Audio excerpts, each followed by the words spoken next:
अरे बापरे, भाऊ पण आता निवडून आले, प्रचार पण संपलाय, आता घरी जायची वेळ आली आहे.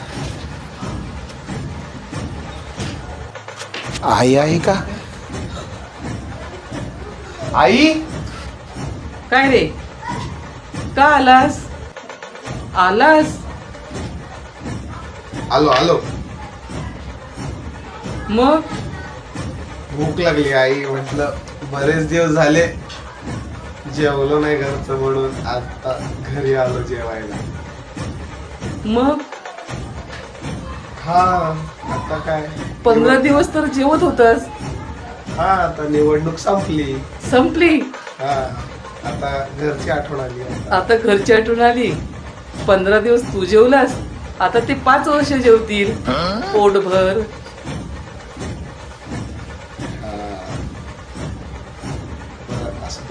आता जेवायला काय आहे? जेवायला हे घे, जेव एकदाचा, म्हणे घरचं जेवण हवंय. काय अवस्था झाली, रोज बिर्याणी खायचो. व्हेज बिर्याणी, तंगडा तोडायचो आणि ते कांदा मिरची. जाऊ दे जाऊ दे, भेटू तर पुढच्या निवडणुकीला. जय महाराष्ट्र.